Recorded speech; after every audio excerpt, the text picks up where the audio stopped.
د نبی علیه الصلاۃ والسلام په دور کې یو صحابي د هغه نوم تمیم داری رضی الله تعالی عنه. تمیم داری رضی الله تعالی عنه د اصل کې د شام اوسیدونکی و او د مذهب په اعتبار سره د عیسائی وروسته بیا مسلمان شو. د مسلمان شو نو چې کله د یو ځل د شام نه راته نو د ځان سره ډیوي واغستلې. دا ډیوي به مخکې میلاویدي داسې یو بوتل یو ډبې به پای کې به خلکو تیل واچولو بیا به پکې یو بتي داسې ولګوله هغې ته به ماچس و هغې به رڼا کوله. نو د شام نه چې راته د ځان سره ډیوي چراغونه راواغستل او ورسره تیل هم راواغستل.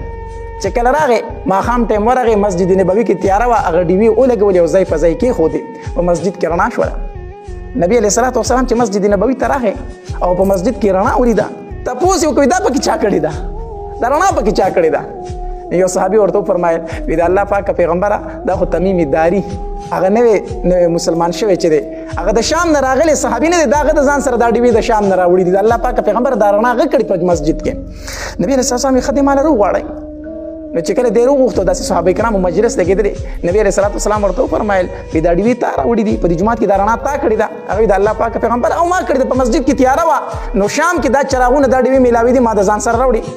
نبی علیہ الصلوۃ والسلام دومره خوشاله شو کنه د صحابي ته وفرمایل وی ای تمیم داری کو چرته زما بل لور وی کنه ما تعالی درکوله کو چرته زما بل لور وی او داغه نکاح نه وی شو نو ما استا سره نکاح کوله.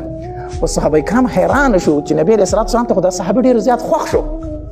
یو صحابي ډایرک پاسې دو وی د الله پاک پیغمبره ستا خو لور نشته چې ته ولا ورکی کنه زما په کور کې کونډه لور د زغواړم چې زو سره داغه نکاح وکړم تا ته دومره محبوب دی مونږ ته محبوب دی زه غواړم چې زه ورله خپلې لور په نکاح باندې ورکړم. نبي رسول الله تمیم داري رضی الله تعالی عنه فرمایل وی هلکه تا ته دا رشته قبول ده هغوی د الله پاکه پیغمبره چې تا ته قبول ده ما ته هم قبول ده چې تا ته خوښه ده نو ما ته قبول ده.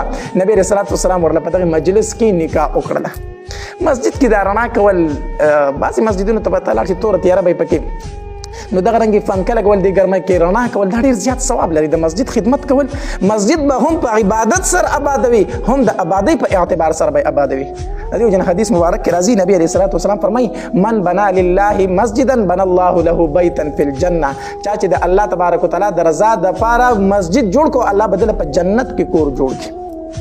نو مسجد به د اعمالو په اعتبار سره هم آبادوي او دغه رنګې د بلډینګ په اعتبار سره به هم آبادوي.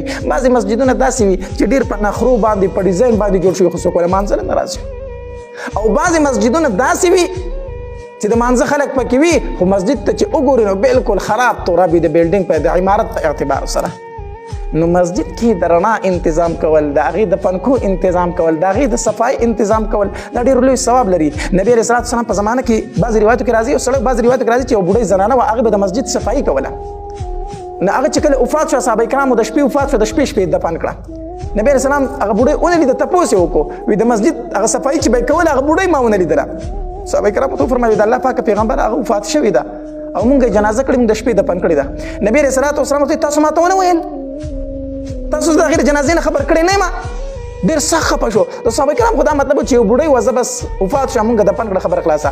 نبي علیه السلام سخت ناراضه شو چې تاسو بس زه خبر کړم چې ما د هغې جنازه کړې وې. نو د مسجد صفایي زموږ لوی مصیبت په پښتنو کې دا دی چې په مسجد کې صفایي کول د مسجد کار کول دا موږ د غریب کسبګرو خلکو ته پرېښي چې دا به دا کوي خان نواب غټ سړي ته دې باندې ځان بد ښکاري زه به په مسجد کې صفایي کوم. دا د الله د کور صفایي ده. په خپل دیره کې موږ ته ځان په صفایي باندې بد نه ښکاري د الله د کور په صفایي باندې موږ ته ځان بد ښکاري.